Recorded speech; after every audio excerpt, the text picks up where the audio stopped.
Welcome back, everybody, to another episode of Paranormal the New Normal presents Paranormal Primetime. That's right. This week is a interesting one. We got some revelations in the storyline, you could say, and we're just leading up to a fucking great week for next week with two season finale episodes, and we're leading up to one of the best seasons of Supernatural ever after this. So we got a good month coming for you, but. I am your host, Jeremy, as always, joined of course by the faithful Malachi by my side. How's everybody doing? And, well, shit, let's just get right into this, folks, because this is going to be a good one. And I'm dying to talk about, well, at least Malachi's episode for the most part. Mine's kind Your of... episode was pretty good. It was all right. It was pretty good. Okay, so mine is Season 4, Episode 19, Jump the Shark. And it's written by Andrew Dobb and Daniel Laughlin. I'm not sure we've seen them right before. We haven't. And then directed by Phil Skrika, which I don't think we've seen either. Oh, we've seen that name. Well, look out for those guys, because this was a pretty good episode. And it starts off with a woman we don't really know who's like running through her house. She goes into her bedroom and she puts a dresser in front of her door. Something's chasing her the whole time. And then we see something's trying to get at her from the door, and then she's sucked under her bed and disappears. And at that point in time, we see a picture, which I didn't even notice it was John. I've been watching Walking Dead, so I'm used to the Negan when he's skinnier faced, you know? And then my wife's just watching the Grey's Anatomy with him where he marries Izzy. So a lot of Negan for me this week. But we see a picture of John Winchester. Then we do a cutscene, and the Impala is parked by like some sort of shoreline. Sam's brushing his teeth. Dean's getting out of the car. He's sore from sleeping in the car or whatever. I don't really remember what they were leaving from last week. What was your last episode? It was a good one, too. Oh, fuck. Motherfucker. Give me a minute here. I can't find it again. Yeah, we don't know if he's sore from last week or... no. Last week they were doing the author. Like, last week was the author episode. So, the prophet. Okay. So they didn't get any big fights in that one, really. So, Dean's just getting old, sleeping in the car, it's fucking with him. Well, as he says in one of these two episodes, I'm tired, Sam. I'm tired. Yeah, that one's your episode. And Harley, we know it's going to be on Hulu Max, so no worries. As soon as it leaves Netflix, it's going to Hulu and Max. Okay, which means I'm going to have to delete Netflix from my phone and download Hulu. I think Hulu's more of a stickler with how many people can be on one account, too, aren't they? No. Netflix is the one that was really cracking down on that. Okay. So, while the boys are getting ready next to this beautiful beach they're parked in front of, they hear a phone ring and they realize it's not theirs. It's John, their dad's phone. So when they answer, they hear a young boy who tells him that he knew John, and John's the only person he knew, and he needs help. So then we find out that he says he's John's son. Dun, dun, dun. So the Sam and Dean, they drive over to meet this kid at Cousin Oliver's diner, and Dean is paranoid as fuck, thinks it's some sort of demon or shapeshifter or something. So when the water comes, he dumps all the water out, fills it with holy water. He's got his own silverware that's made out of silver that he lays down where the kid's going to sit. And then the kid comes in, introduces himself, And the whole time, Dean's got a gun pointed at the kid from underneath the table.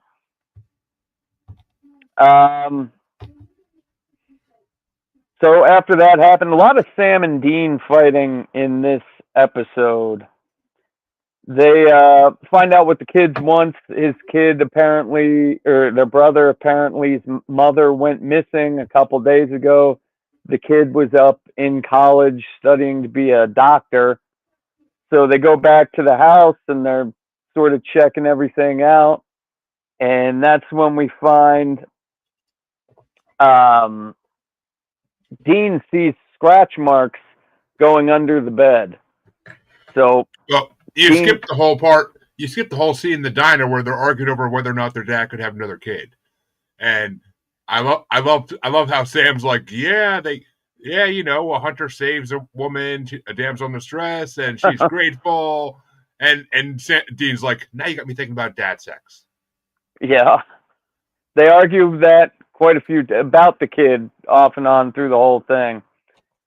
So when Dean finds the scratch marks under the bed, they play rock paper scissors. Dean loses, so Dean's got to go check this air vent under the bed. And when he goes down there, he sees this spinal column and blood everywhere. And I think this is the first part where Sam and Dean start arguing about taking their brother in to be a hunter, because Dean says, Dad didn't tell us about this kid, didn't get this kid involved, he didn't want him to be a hunter. And Sam's arguing, well, he's a Winchester, demons are going to come after him, everybody's going to come after him to try to kill him, so we might as well train him. Oh, and you skipped over one of the best lines in the whole fucking show when they go back to the apartment because the kid says he has proof, and he shows him a picture of him and John at a baseball game, and Dean's like, "He took you to a baseball game?" Yeah, he was pretty pissed about that. What did Dad do with you? Oh, this and that. Okay, let me get. Yeah, here's a baseball game.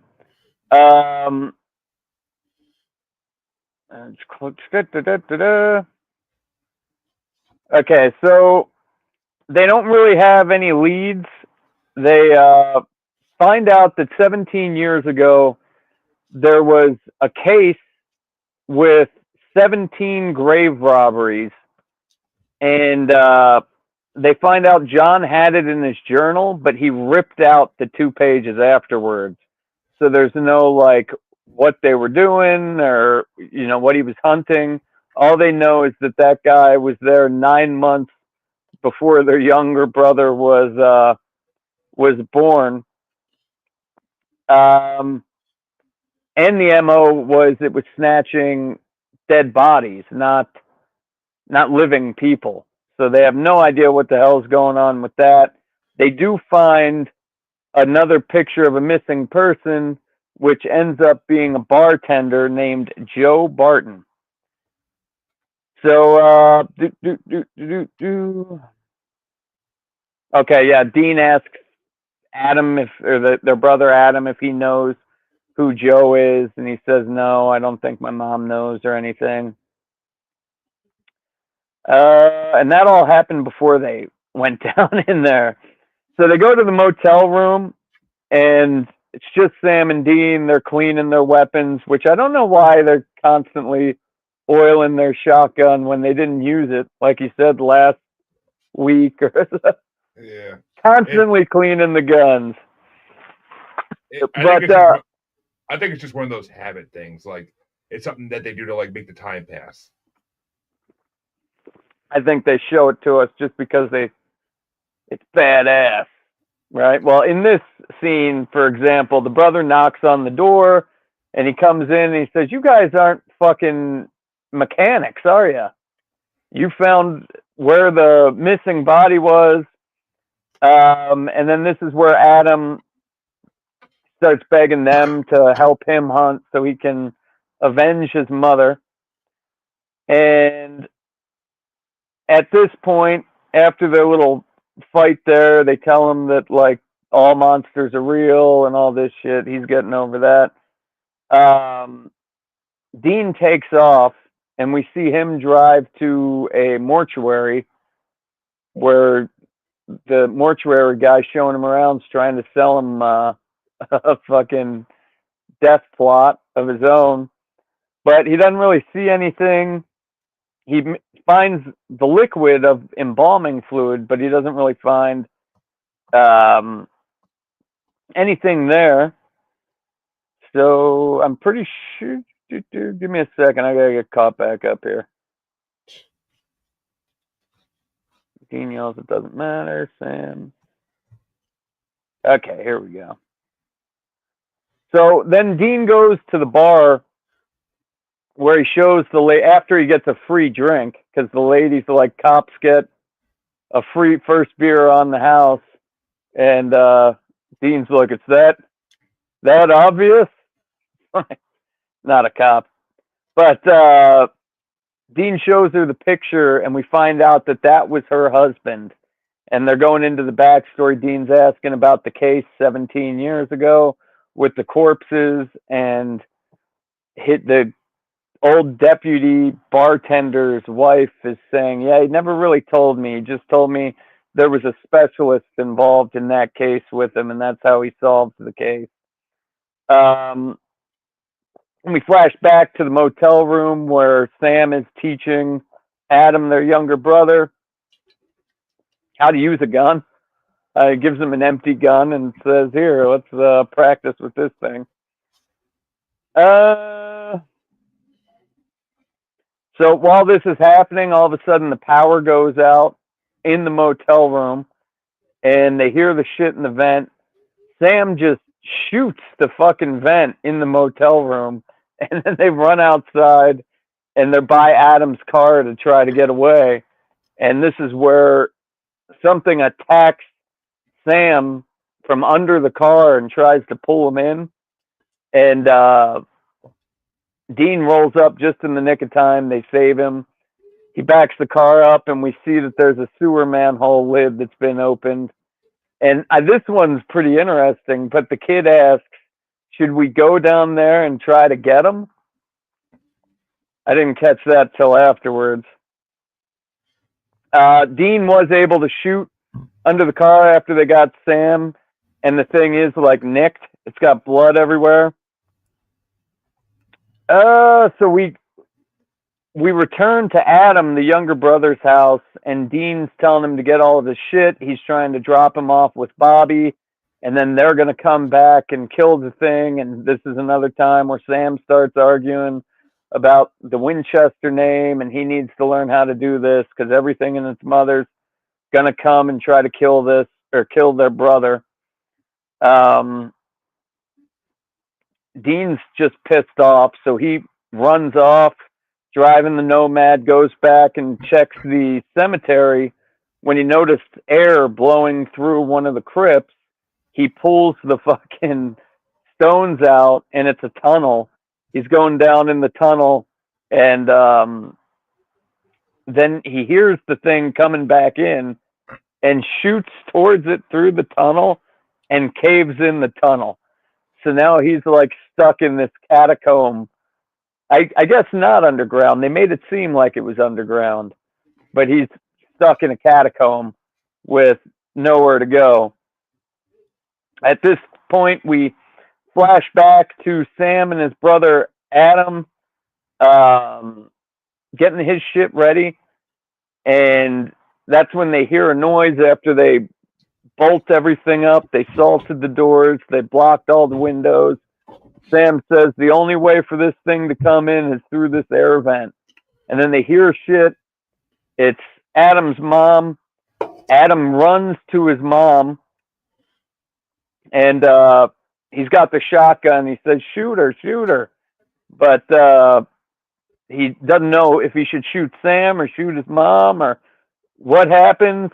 And this is when we find out that Adam double-crossed Sam, and he's working with the monster that looks like Adam's mom.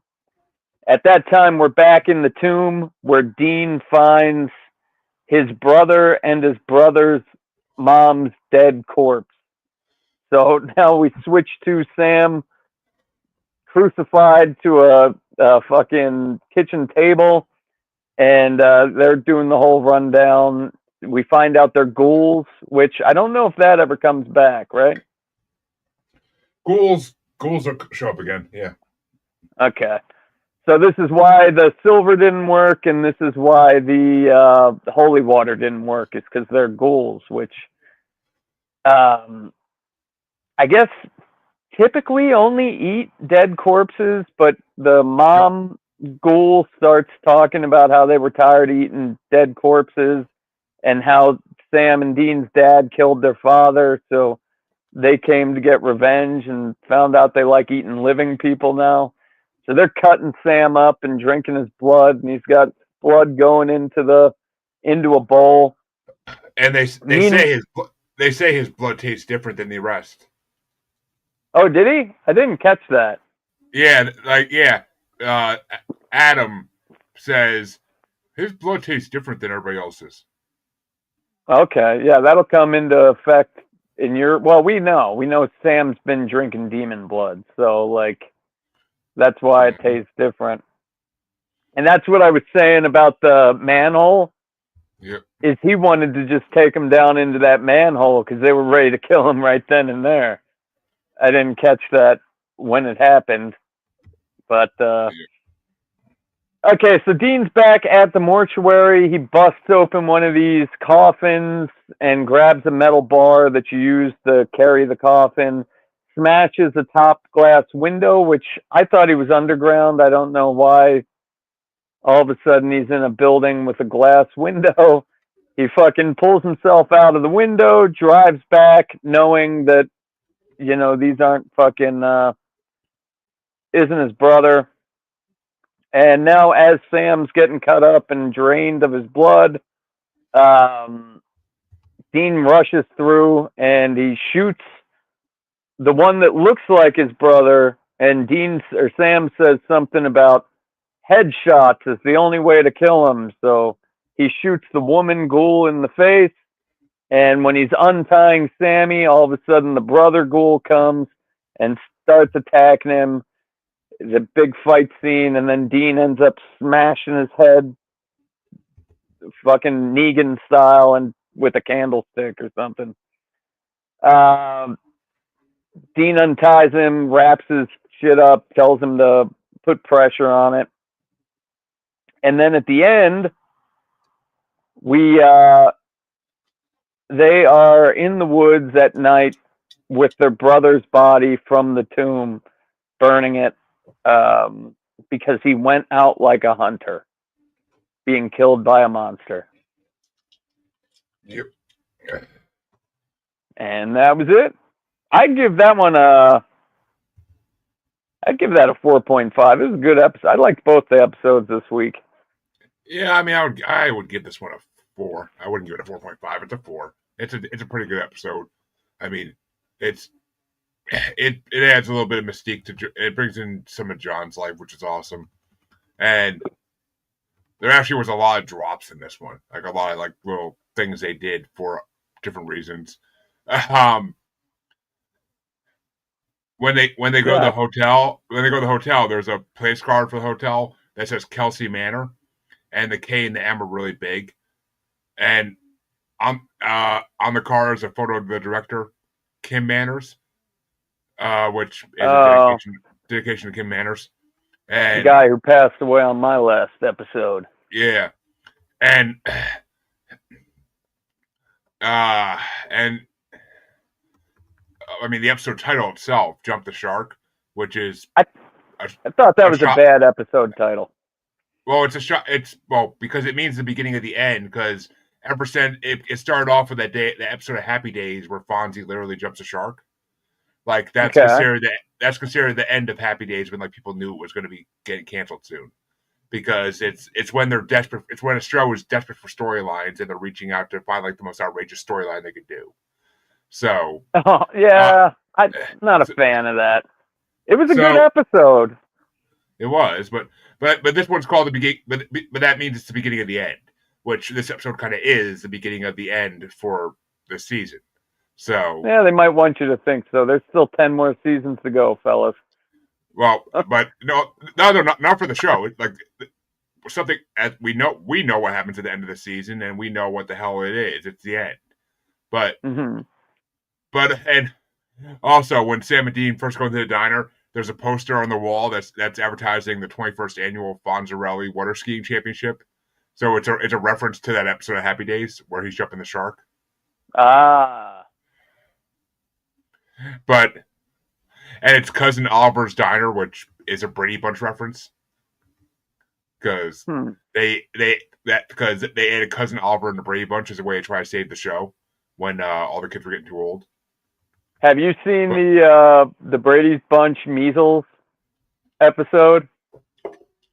Probably when I was a kid, yeah. It's been I haven't watched Brady Bunch in 20 years. It's funny watching like the Brady Bunch version of the measles where the kids are all happy and like, we got off from school. Dad got me comic books. And you watch like a measles episode of a show today and it's like, look at the hospital. 12 kids have died. Oh my God. Also in this episode, Dean uses Agent Nugent as Ted Nugent, which was funny. I caught that one. I would hope so. But well, most of them I don't. Yeah, I mean, But, I don't know who the drummer to Rush is. Come on. And yeah, ghouls are. It made sense the ghouls having a lair in a crypt because I mean, in lore in real life, ghouls were always around cemeteries. Like that, they always that was always a thing. Like don't go to cemeteries at nights or ghouls will get you. Yeah, I thought it was a cool villain, like to just throw in for an episode. Obviously, you're not going to go off and fight them, but like most of the time, ghouls probably don't get fucked with because they're only eating dead bodies, right? So I wonder why John went after. I'm sure he kills him. It's a creature. You got to kill it, but. If it's not hurting anybody. But it's time to go on to my episode, and I have a very awesome episode, season and number. It's season 4, episode 20. And so 420, folks, and it's called The Rapture. It was written by a very familiar name, Jeremy Carver, and directed by Charles Beeson, another familiar name. So you know it's a big episode when it's written by people we know. But the episode starts off in a very weird way. We see Dean sitting on a pier fishing, and which Dean doesn't fish. We never seen Dean fish in any episode ever. And he seems so content. He's just sitting there like this with a huge smile on his face. Which Dean's only content if he's getting laid or drinking. But Castiel all of a sudden appears next to him and says he has something important to tell Dean. Dean realizes he's dreaming, but Castiel warns him that even in his mind, someone may be listening, and he gives Dean an address to meet him at. We see Dean wake up in a hotel room, and like, what the fuck? And then there's a title scene. And we see them arrive at an old factory, big industrial building. And they walk through inside. It's obvious that there was a huge fight. The building's torn asunder, and there's blood everywhere. And when they get far enough in, they see symbols similar to the ones that were used in the previous episode we talked about weeks ago, Heaven and Hell, that Anna used to banish Castiel and Uriel, and they realize it was a battle of angels. And they find Castiel there, but passed out. But it's not Castiel. It's apparently Jimmy Novak, the man Castiel was possessing. And so Sam and Dean take Jimmy out to get food, and while he's eating his first meal in months, he tells Sam and Dean he knows nothing about what Castiel wanted to tell Dean, and that he has very few memories about being possessed. His only desire is to return to his wife and daughter. And we go back to a flashback of seeing how Jimmy, we see him with his family, making sure they all pray before they eat dinner, and we get the idea he's a very religious Christian man. And his wife's talking to him about how he's been hearing voices and she thinks he's going crazy. And he names the voice. His name is Castiel. He and we see in the next scene we see his wife run in while Jimmy has his hand in a pot of boiling water, and his wife starts freaking out, and Jimmy pulls it out, and he's like, "Look, I have not. It didn't hurt at all." He's like, "It's a sign." Yeah, I And was pissed when she was trying to make him take the psych meds, and it's like, wasn't that enough proof for you, lady? I mean, I don't know. I don't know how I'd feel if like my loved one started fucking talking like that, but uh, but yeah, his wife is fearing he's not right in the head, so she tells him to either go get help from a psychologist or start taking these medication. And he refuses and stands outside his front door, and he offers himself to Castiel's service. And under the only thing he asks of Castiel is that he makes sure that nothing happens to his wife and daughter. And Castiel agrees, so we see a golden light go around Jimmy, and Castiel has taken over Jimmy's body. His daughter comes out on the porch a minute later and says, "Daddy," and he replies, "I am," in Castiel's voice this time, "I am not your father," and walks away. Yeah, And we know at this point he doesn't come back for a year. But that we go back. that was pretty rough. Well, angels have no emotions or humanly behaviors, so as we'll learn in the later episodes. But we go back to present time, and Sam's trying to convince Jimmy why he needs to stay with them, regardless of any lack of knowledge, because he says that demons will be after him and he will only draw them to his family. Jimmy doesn't fucking listen and sneaks out when Sam leaves the motel. And when Sam leaves the motel, though, he goes to consume the last of demon blood he is carrying in a flask. He's a demon bloodaholic. We saw Sam call Ruby a little bit earlier, desperate for more blood. She didn't answer him. But Sam and Dean take off to find Jimmy once they wake up and realize he's gone. And Dean's like, "Where were you?" And Sam's like, "I was getting a Pepsi." But just one Pepsi. But as they're driving down the road, all of a sudden Anna pops in the car behind them, scaring the shit out of Dean, making him swerve all over the place. And she warns that demons will indeed be pursuing Jimmy, as he may know the important information Castiel was going to tell Dean. And Anna also notices that something about Sam is very different. We see Jimmy arrive at his house and go in the door, and his wife is like, "What the fuck? Where have you been?" And she decides to let him stay for a meal with her after talking to him for a minute and to see his daughter. During the meal, their neighbor Roger stops by, and he's like, "Jimmy, it's been a long time, buddy. Where you been?" If anybody couldn't see this coming. He reveals himself as a demon. And I thought for sure he was going to say, "Hey, I've been nailing your wife." It ain't that kind of show. This is not Cougar Town, but which at that point, Castiel, or Jimmy, I should say, beats the fuck out of Roger with some kind of, I forget what it was, but some kind of blood instrument. But then when he goes to talk to his wife, and they turn around, and Roger's back up with his daughter at knife point. And this is when Dean and Sam pop in the door. They rescue the family, and Sam tries to exorcise one of the demons, but can't because he's too weak from not having enough blood. So he's going to kill them all. And Jimmy's now understanding that he must separate from his family, and he goes to talk to them. His wife apologizes for not believing his words about angels and demons, as Jimmy tells her she was right about how he acted, as everything would have been fine. He tells her he has to go. She begs him to stay, but he can't. And Demon Sam steal a car for Amelia and Claire to go leave in. A little bit later, while Dean and Sam are driving Jimmy out of town, he gets a call that his family has been captured by demons. Who saw that coming? And so they go to where the demons are holding Jimmy's family. He pleads to the heavens for Castiel to not abandon them and to come help him. But him and the boys are both captured by demons, one of whom is possessing his wife. The demon that is possessing his wife shoots him in the gut and orders the other demons to kill Claire. At that moment, in what was the best scene in the whole fucking episode. Hmm. Castiel possesses Claire, the daughter, who quickly attacks the demons, destroying them using Castiel using his angelic powers, and Sam and Jean joining the fight, and Sam takes the opportunity to bite one of the demons and drink their blood like a fucking vampire, which is seen by Dean and Castiel in the daughter's body to their horror. And he uses his recharged powers to finally exorcise the demon possessing Amelia.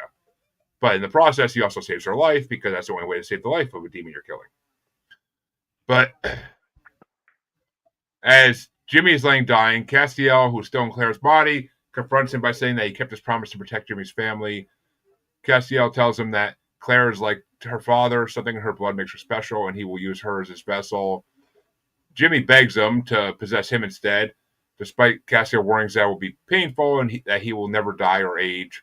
Jimmy agrees if it means protecting his child, and Castiel agrees and possesses him again.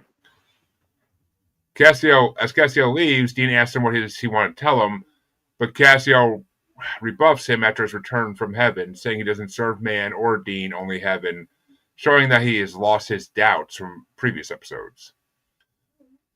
And back on the road, we see Sam waiting for a response from Dean, waiting for him to say anything about the blood drinking revelation.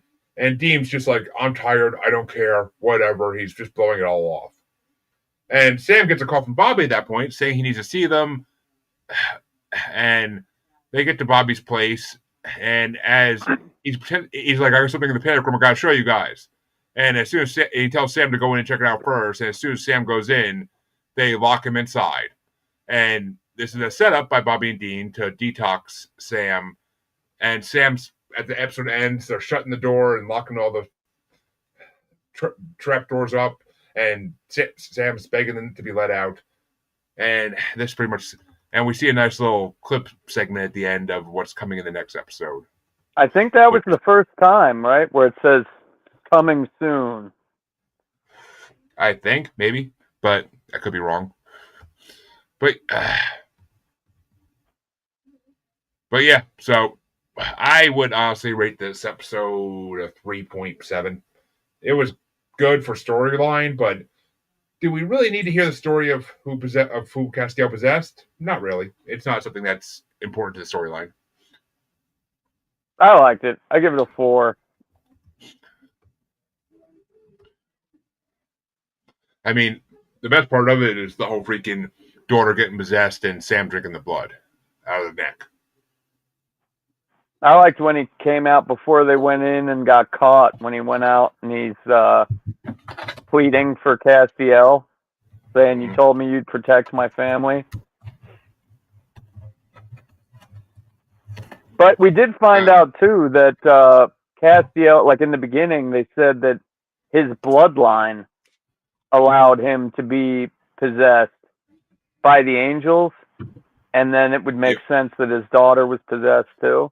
But did his daughter ask for the angel? That they weren't very clear about that. No, she didn't. The daughter was unconscious at the point, but it was just the vessel that he could actually do shit in at that point because Jimmy was shot. But